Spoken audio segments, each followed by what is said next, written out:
Yeah, Mr. Igini, the issue of forgery in the eyes of the law is a criminal offense.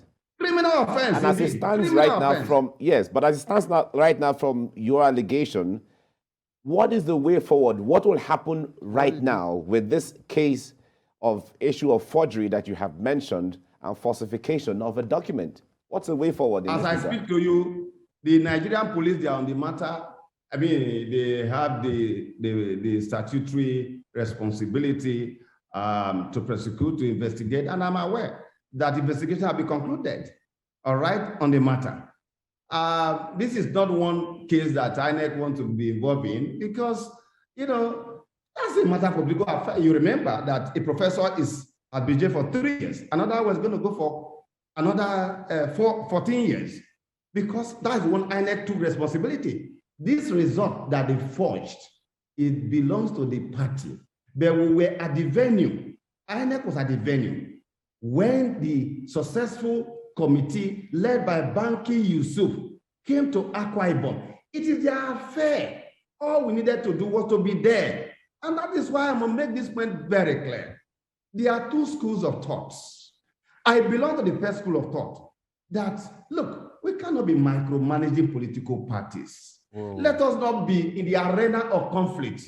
Whatever candidate that they present for election, INEC should take them so that INEC should not be involved in political party monitoring. But that is not the position of the law. The law says we should monitor. That has only been my argument. Okay, Mike, what is the implication of this for APC in the next Guba election? Does it mean that they don't have a candidate? Very clear.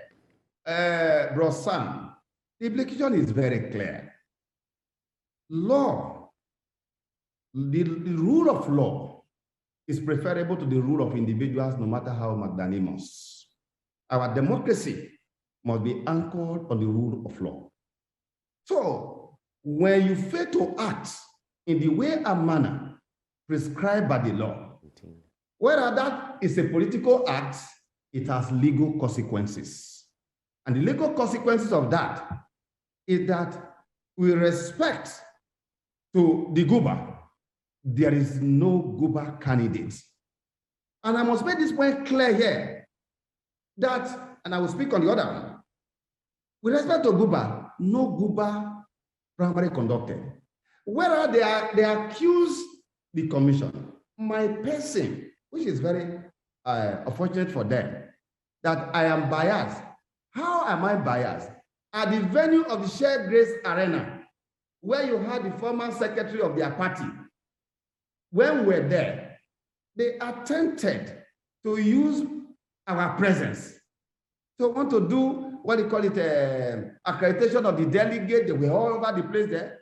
And my attention was drawn to it. I said, you can never try that where I am. Oh, the other group of people, they are going to do the same thing.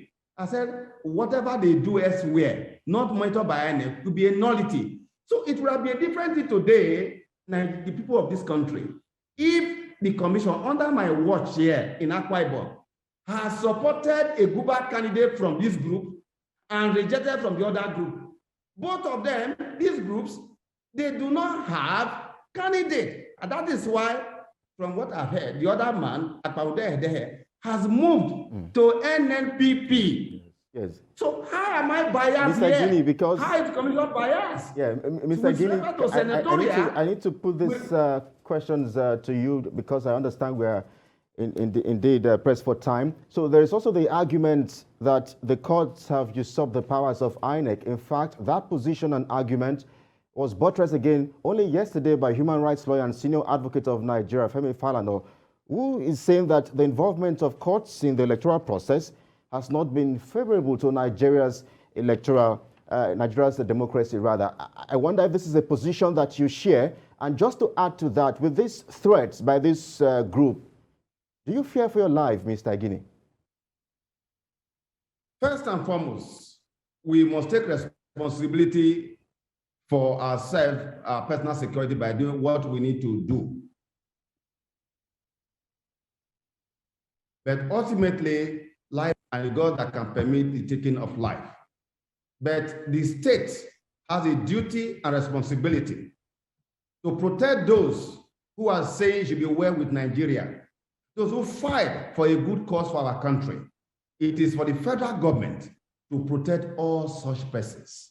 With respect to the question of the correct, profound view of the senior advocate Leonard Sik Falana, I agree with him wholly and absolutely that indeed we must be careful of what the retired Supreme Court Justice of England, Jonathan Sumption, referred to as the expanding empire of the courts in political matter in our country, which is clear indication of the failure of politics and trying to use law to take void. Today in our country, regrettably, painfully, political questions are being taken to court to answer. Who should be a candidate is being taken to court to answer. Who should participate as delegate? It is down the court they are taking it to. This is the failure of politics. And the warning of Jonathan Sumption is that the more political party politics face and people go to court, politicians will try to take control of the courts. And that when they take control of the courts, that will be a clear danger because the courts are not meant to answer political questions. Today, this is what is going on in our country. I just told you how the Federal High Court said INEC, despite having the report of what happened on the 16th of October, went to say that INEC should give certificate of return. It is dangerous. We have to be very careful. I must say this here. There must be a standard of behavior. We must have a national character.